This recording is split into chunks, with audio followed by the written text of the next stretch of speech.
Hey guys, welcome to Mad Scientist BBQ. I'm Jeremy Yoder, and I could not be more excited about what we're doing today. Today, we're going to be doing the ultimate smoker throwdown, something I've been wanting to do for years, but I don't have every different kind of smoker available. But today, we're at the BBQ HQ in Simi Valley, and we're going to be able to use whatever smokers we want to do the throwdown. So, we're cooking briskets on 4 different kinds of smokers. We've got a reverse flow, a standard flow, a pellet smoker, and a ceramic Komodo Joe. So we're going to be comparing all the briskets at the end by doing it the best way I know how, which is we're going to have hundreds of people here tomorrow and we're going to do a blind taste test where they rank each brisket. So stick around and let's get into the video.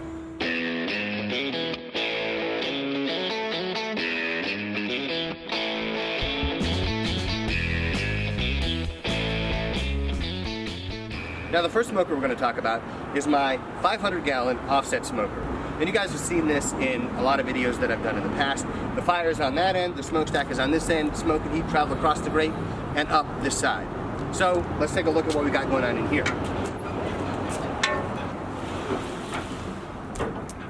Now this style of cooker is the kind I'm most familiar with. I've used these, for basically all of my barbecuing. I've grown to love this kind of cooker. But what I want to find out for myself and for everybody out there watching is how does this compare to other kinds of cookers? And so for that reason, we got these others here. So let's take a look at those. Now the next smoker I want to talk about is the TS500 by Meadow Creek. This is a reverse flow offset smoker.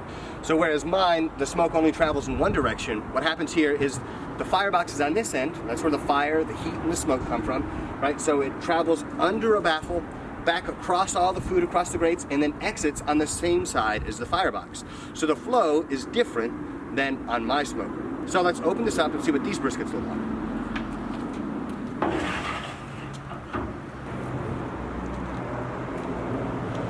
Them's just looking good, tasty. Now you guys may remember this cooker from some other videos that I did. I'm going to put links to those videos in the description, but there I give kind of a breakdown of how the thing works, what my opinions on it are, and I just show how it functions, how to manage the fire for that, and I just break down the process of cooking on a smoker like this. So if you're interested, check out those videos. Let's look at the next cooker.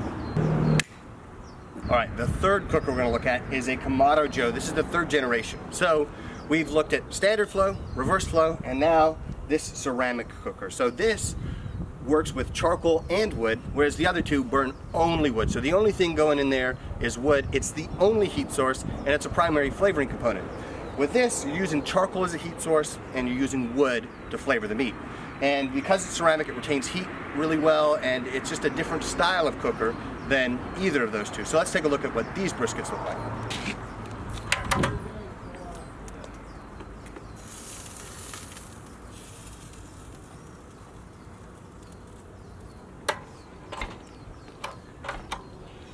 Here we go. Rock and roll, God bless America. I don't know where to put this. That's good enough. Ready? Now the last smoker we're going to be looking at is the Yoder Smoker's YS1500. It's a pellet smoker, but it looks and functions very similar to a standard offset smoker, but the heat source doesn't come from wood logs that you put in it, rather it comes from pellets. So the heat and flavor from the smoke come from pellets that go into this hopper right here. They get fed into the smoker and they provide smoke and heat. Now for those of you who are wondering, I have no affiliation whatsoever with Yoder smokers. What I wanted to do is use kind of an industry standard for pellet smokers, and Yoder smokers have a great reputation. People use them for competitions. They've been well liked and well received in backyards because people are using them all over the country. They're really well known, and so this is something I want to be able to compare those other kinds of smokers too. So we have a standard flow, we have a reverse flow, and a Komodo Joe, and then finally a pellet smoker, because those are the kinds of smokers people are typically using in their backyards. So it's all really to compare the kinds of cookers people are likely to be using across the country. All right, so let's take a look at the briskets that are cooking in this Yoder YS1500.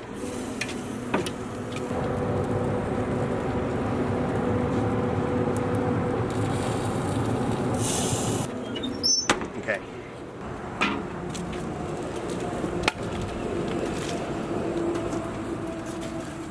All right, now with every smoker, there are benefits and drawbacks. So let's start talking about this standard flow offset. Benefit, super simple. Another benefit is it's got lots and lots of airflow. The amount of air going through this cooker is amazing. It's just pulling air through, shooting it out the stack at a remarkable pace.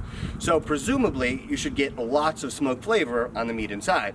Drawbacks would be it uses a lot of wood, and then also you risk burning the front side of the meat. So where the heat is coming from, it really punishes that side of the meat. So you got to be really careful.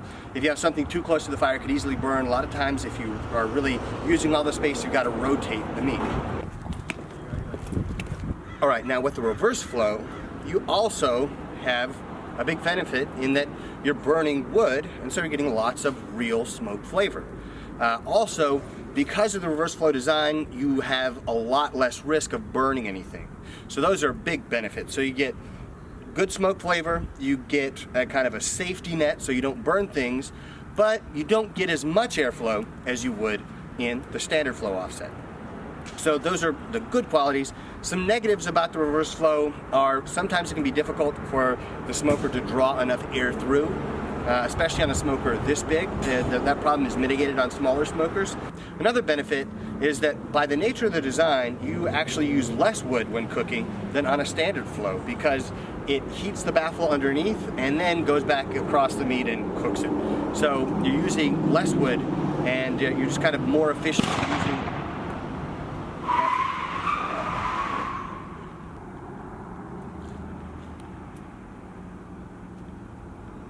That was weird.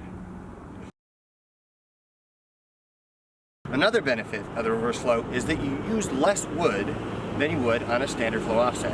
The standard flow offset is pulling so much air through so quickly that you don't kind of, use up all of the heat energy before it exits out the smokestack. With this, you're using more of the energy. You just burn a fire that gives you more usable heat. So you don't have to use as much wood. Now, the drawback is maybe you don't get as much, smoke flavor, but that remains to be seen. That's what we're going to be testing with our blind taste test at the end of this. All right, let's move on to the Komodo Joe. Right now with the Komodo Joe, the major benefit is that you can set this thing up, and once you've got the vents dialed in, you can pretty much walk away. You don't have to babysit this. And that's something I should have mentioned with the other two. With the standard and the reverse flow offsets, you're gonna have to baby that. You're gonna have to be, putting a log on the fire every few minutes. You can't walk away. If you're gonna be doing a cook on one of those, guess what? Chalk up the whole day to barbecuing because you're not gonna be able to do anything else because they require so much intensive maintenance of the fire and checking the meat, making sure nothing burns. It's just so involved as a process that, whatever you're doing that day, cancel it, you're gonna be barbecuing. With this, you can kind of get it to the right place and then walk away. Maybe every once in a while open it up to spritz. Now, that's a major benefit, but the drawbacks are, number one, is the smoke flavor that you're getting is gonna be limited because you're not using wood as the primary fuel source. Second drawback is, in my opinion, the smoke flavor that you get isn't as good, like it's not a clean smoke that you would get on a reverse flow or a standard flow offset. And then finally, the amount of air moving through the cooker is very, very minimal. If you could see this, like the opening on the top of this to let heat and smoke out is tiny. The amount of airflow is very small by comparison to those huge smokers. So here you get a lot of convenience. You can actually use it to grill as well, but the drawbacks are not a whole lot of airflow and maybe not the same kind of clean, pronounced smoke flavor that you would get from the offset smokers. Now, finally, let's go look at the pellet grill. Okay. That's the smallest smoker I've ever seen. That's cool. Somebody's not happy? Still going. The people driving by, man. All right, so finally, we're to the pellet smoker. Benefit, it's only using wood to heat the food. So that's why it's allowed in barbecue competitions. So, there are propane smokers and electric smokers. This isn't the same thing. It's burning only wood to flavor and cook your meat. So, big benefit there. Also, it's the most convenient way to barbecue. People ask me all the time, what kind of smoker should I get? And a lot of times the answer for them is using a pellet smoker because you set the temperature and you can walk away. Now, drawbacks are you don't get a whole ton of airflow, and then also you have to have it plugged into a power source. And I think finally, for some reason in my experience, you don't get as much flavor from the pellet smoker as you would from a wood burning offset. But we're going to test that out when we do the blind taste test tomorrow. SIM card though. Keep that file structure going the same. I should have got a knife. What's up? Oh well.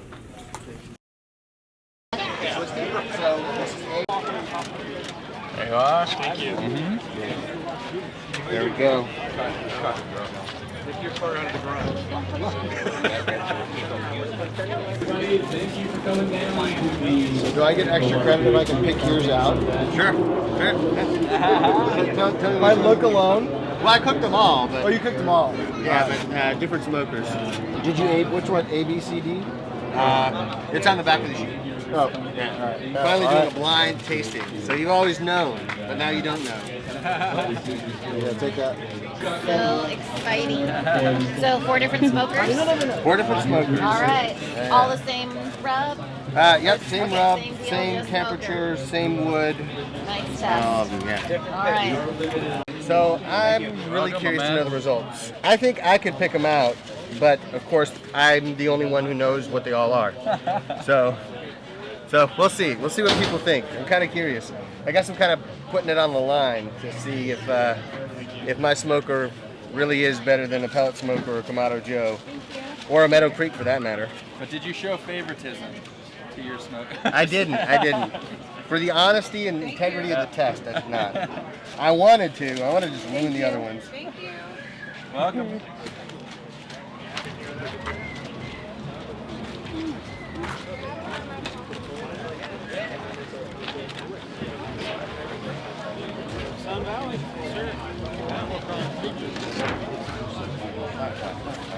Which one's A, B, C? It's on the back, the diagram. Oh, okay. Yep. I'm gonna tell you, I think overall it was good. My favorite is C. C in terms of smokiness, flavor. That smoke ring was crazy. I think that's unanimous. And I think D was my other one. But Mad Scientist did a great job overall. He's the man. Follow him, I do. I like A and C the best. I think C. C is it. Yeah, D was distant third, and B is way down there. A and C were the best to me, by far. But he's eating all of them. He's eating all the alphabets. He's They're saying all that. good. See? Same temperature, same time to wrap, same seasoning, same everything else. It was all good. Looking at the stuff, it was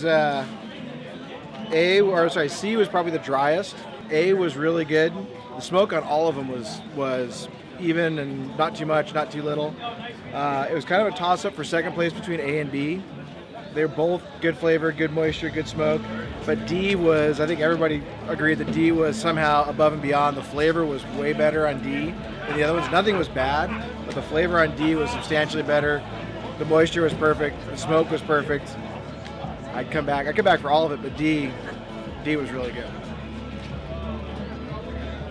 I agree. Personally, I like B better than the rest. I felt like it had a perfect amount of smoke. The flavor was really good.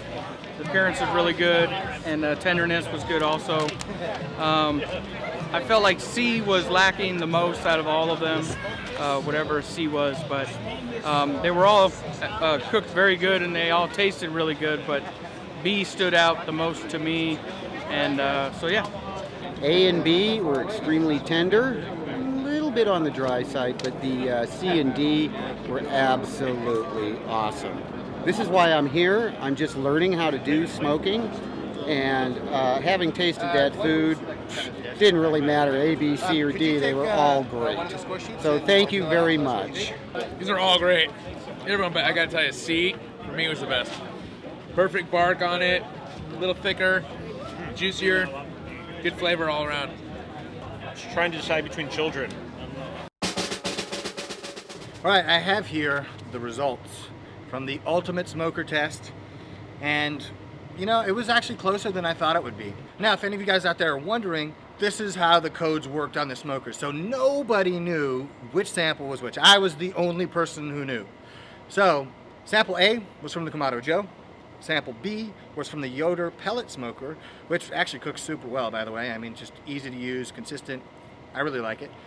C was from the Meadow Creek, and D was from the Fat Stack. So again, C and D stood out above the rest, but we have people who preferred A, people who preferred B, people who preferred C, people who preferred D. So if there's one of these that you prefer, you like it best, then use that kind of smoker.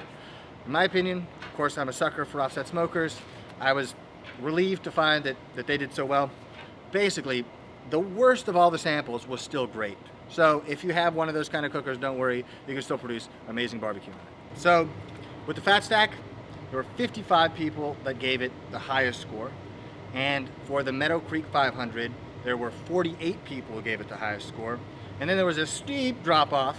There were 11 people who chose the Yoder pellet smoker, and there were 4 people who chose the Komodo ceramic cooker. Now, those results aren't really surprising to me. It's kind of what I expected.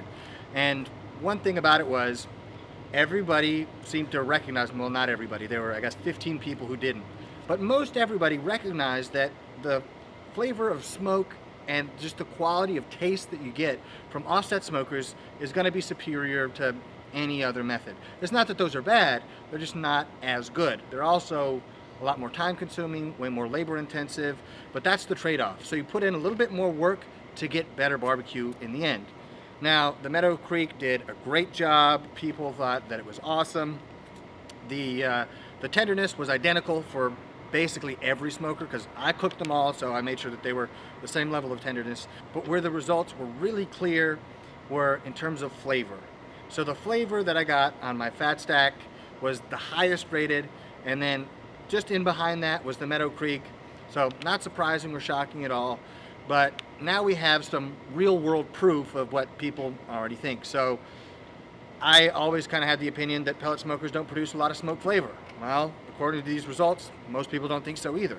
And the same for Komodos. They produce even less smoke flavor. And so really what we find out is that offset smokers reign supreme in terms of barbecue. Not a shock to anybody, but we have over 100 people who gave us feedback. So we have some real information rather than, this is just my opinion. It's the aggregate opinion of a whole bunch of people. So all that's to say, you can cook on any kind of smoker you want, but offsets are going to produce the best flavor. So if you want the best possible flavor you can get yourself an offset smoker and you'll be producing delicious and smoky barbecue from now until you get too old to do it anymore. Thank you guys for watching. If you find the video fun or informative, Eric. Okay? All right, ready? Thank you guys for watching. If you find the video fun and informative, subscribe down below and hit the notification bell so you can get an update anytime we put out new content. But until next time, hope you guys keep barbecuing, and I'll see you in the next video.